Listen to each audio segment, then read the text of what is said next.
गांव में राई स्टार और पायल की शादी का जश्न पूरे जोर शोर से चल रहा था। चारों तरफ खुशियों का माहौल था और सभी रिश्तेदार बहुत खुश थे। दोनों एक दूसरे को पसंद करते थे। पायल देखने में ऐसी लगा करती थी जैसे स्वर्ग से कोई अप्सरा उतर आई हो, और राई स्टार जो एक बड़ा नेता था और हमेशा गांव वालों की मदद के लिए आगे रहता था।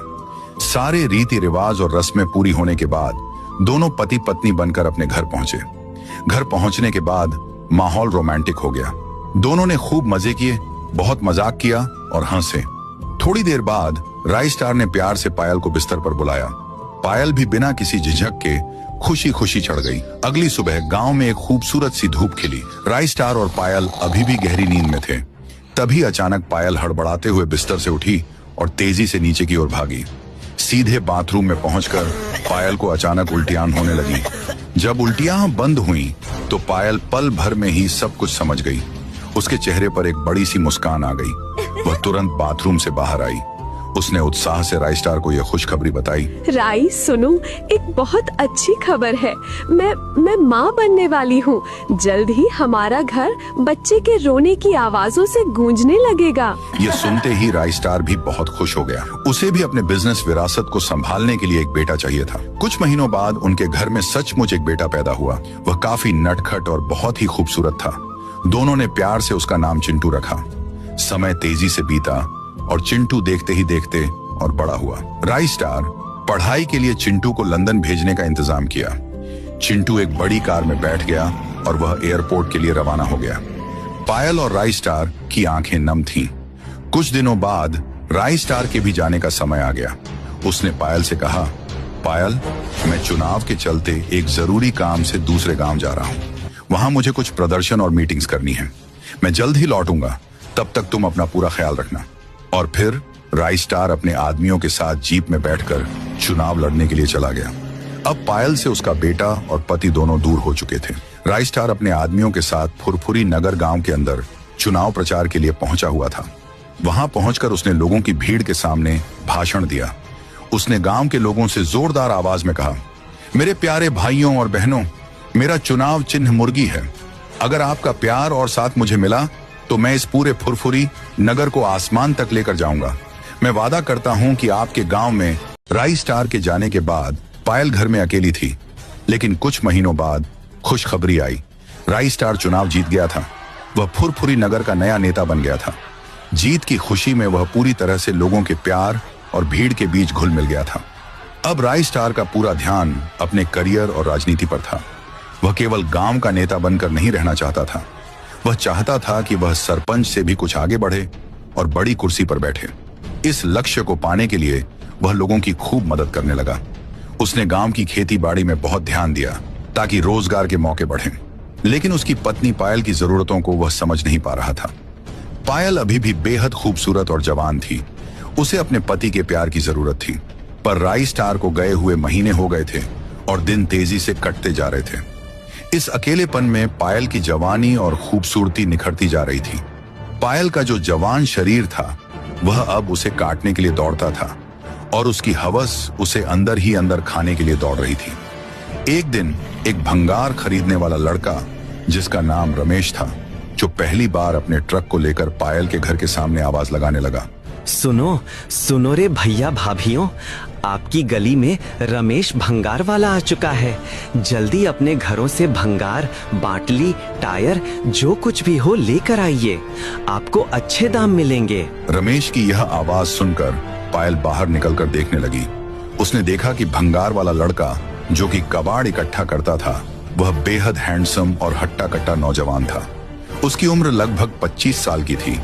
पायल ने जब रमेश को देखा तो उसके मन में कुछ अजीब सी फीलिंग जाग उठी। वह वो भावना थी जिसे वह लंबे समय से दबाए हुए थी। वह तुरंत रमेश के पास गई और थोड़ी शर्माते हुए बोली, मेरे घर में काफी सालों का भंगार रखा हुआ है। आप अंदर चलिए और देख लीजिए। आप अच्छे भाव से भंगार ले लेना। रमेश ने सिर हिलाया और फिर पायल और रमेश दोनों घर के अंदर चले गए। पायल उसे कोने में रखा हुआ काफी सारा भंगार दिखाती है। रमेश उन चीजों को अच्छे से देखता है और हिसाब लगाकर कहता है, वाह, भंगार तो आपके पास अच्छा खासा है। मैं लोहा 20 रुपए किलो से लूंगा और प्लास्टिक 11 रुपए किलो से। आपको अच्छी कीमत मिल रही है। रमेश सारे भंगार को अपनी टेम्पो में डालने लगा। पायल बार बार रमेश को घूरे जा रही थी। पायल ने रमेश से कहा, क्या तुम्हारी पत्नी बच्चे नहीं है? तुम्हारी शादी नहीं हुई क्या अभी तक? तभी रमेश बोला, नहीं, मैं अकेला हूँ। मेरी शादी नहीं हुई है और अभी मेरे पत्नी बच्चे कहाँ से आएंगे? मैं तो एक कबाड़। फिर पायल कहती है, अगर तुम्हारी पत्नी होती तो कितना अच्छा रहता, तुम्हारा ख्याल रखती। अब तुम्हारी उम्र भी काफी होती जा रही है, धीरे धीरे तुम बूढ़े हो जाओगे, फिर कौन तुमसे शादी करेगा? प्लीज आप 5-6 दिनों बाद फिर आना, क्योंकि तब तक और भी काफी भंगार कबाड़ा जमा होगा। फिर उसके बाद आप उसे भी लेते जाना। जरूर, मैं फिर से आऊंगा। तब तक आप और भी अच्छा खासा भंगार जमा करके रखना। मैं आपको अच्छी कीमत ही दूंगा। यह कहकर रमेश अपने घर की ओर निकल जाता है और रोजमर्रा के कामों के लिए गलियों में घूमने लगता है। ठीक 5-6 दिनों बाद रमेश अपनी भंगार से भरी हुई ट्रक के साथ फिर से पायल के घर के सामने आकर रुका। उसने जोर से आवाज दी, मेम साहब, ओ मेम साहब, मैं रमेश भंगार वाला, मैं आ गया, बाहर आइए। रमेश की आवाज सुनते ही पायल फौरन सीढ़ियों से नीचे उसकी तरफ जाने लगी। रमेश के सामने पहुंचकर उसके चेहरे पर एक मुस्कान थी। उसने कहा, अरे वाह, तुम बड़े सही समय पर आ गए। मेरे पास इतने दिनों में बहुत भंगार जमा हो गया है। चलिए, वो ऊपर रखा हुआ है, वो भी ले लीजिए अच्छे भाव से। इसके बाद पायल रमेश को लेकर घर के अंदर सीधे ऊपर के कमरे में ले जाने लगी। दोनों कमरे के अंदर पहुंचे। रमेश ने चारों ओर नजर घुमाई, पर उसे कोई भंगार नहीं दिखा। वह कुछ कहता इससे पहले ही पायल ने अपने कपड़े खोल दिए। रमेश यह देखकर हैरान हो गया। पायल ने रमेश से उत्तेजित होकर कहा, अरे इधर उधर क्या देख रहे हो? सामने देखो, तुम्हारे सामने भंगार पड़ा रखा है। रमेश, जो अब भी थोड़ा हैरान था, बोला, आप ये कैसी बातें कर रही हैं?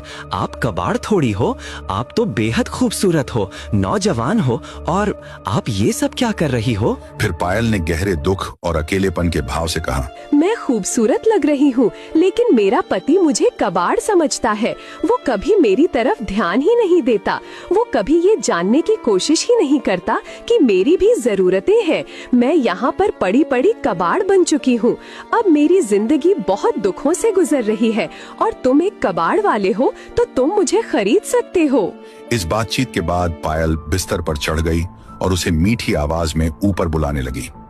रमेश भी अब खुद को रोक नहीं पाया और वह उसके बदन पर कूद मारता है। घर जोर जोर से हिलने लगा और जल्द ही उन दोनों के बीच अवैध संबंध स्थापित हो गए।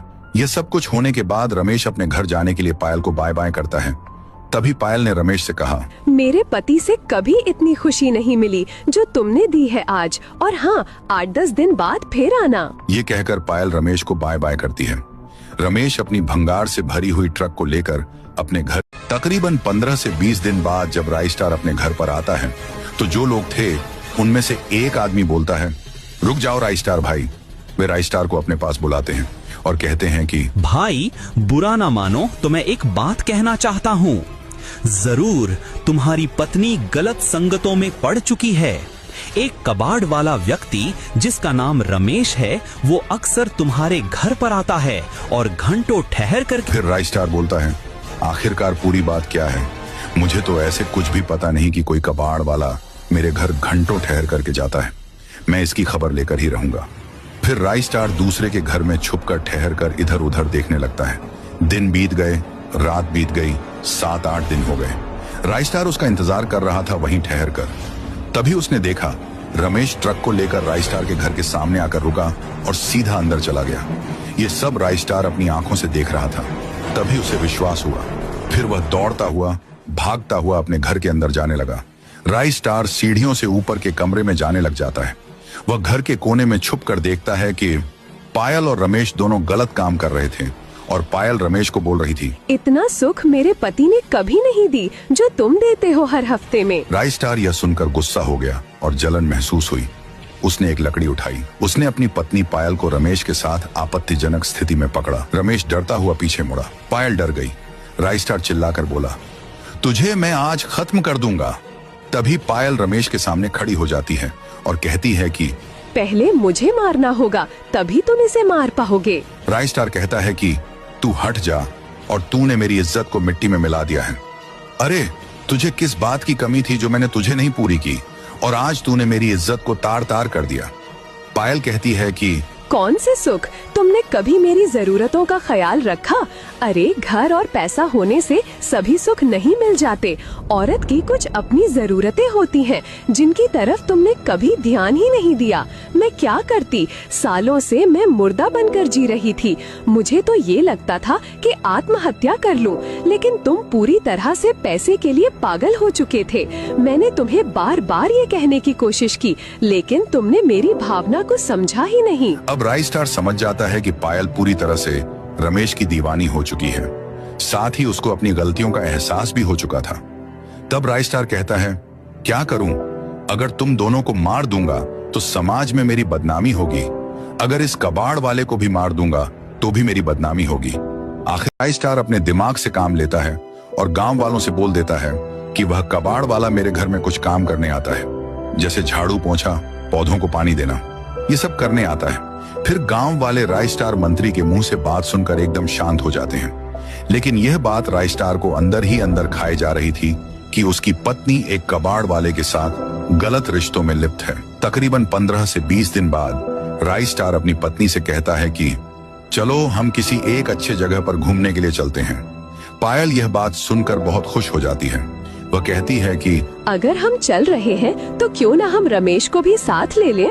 राइस्टार कहता है कि ठीक है, उसे भी साथ ले लो। पायल को लग रहा था कि राइस्टार पूरी तरह से उसके वश में है और जैसा वह चाहेगी वैसा करेगी। राइस्टार अपनी पत्नी पायल और उस कबाड़ वाले रमेश को साथ ले जाता है और घर से 300 से 400 किलोमीटर दूर एक खूबसूरत जगह पर जाता है। एक आध दिन घूमते हैं, खूब हंसी मजाक करते हैं। राइस्टार को समझ में आता है कि पायल रमेश से बहुत ज्यादा प्रेम करती है, उसी के साथ खुश है। तब तीर्थ स्थान पर जाने के बाद वहां पर राइस्टार अपनी पत्नी पायल से कहता है कि अब मैं तुम्हारी शादी इस रमेश के साथ कराने वाला हूं, क्योंकि तुम इसके साथ बेहद खुश हो और मैं नहीं चाहता कि किसी की जिंदगी बर्बाद हो। अगर तुम हमारे घर पर रहोगी तो एक न एक दिन गुस्से में आकर मेरे हाथों से कुछ हो जाएगा, या फिर तुम मुझे धोखा देकर मार दोगी। इसीलिए तुम इसके साथ खुश हो तो इसके साथ विवाह कर लो। पायल सुनती है तो वह रोने लगती है, गिड़गिड़ाने लगती है और बोलती है, मुझे बड़ी गलती हो गई, अब ऐसी गलती नहीं करूंगी। मैं रमेश को छोड़ दूंगी। तभी राइस्टार अपनी पत्नी पायल को वहां पर छोड़ के अपने घर जाने लगता है। पायल रुको रुको कर चिल्लाने लगती है। उधर पायल न चाहते हुए भी उस कबाड़ वाले रमेश के साथ रहने लगती है, क्योंकि रमेश के पास कुछ भी नहीं था।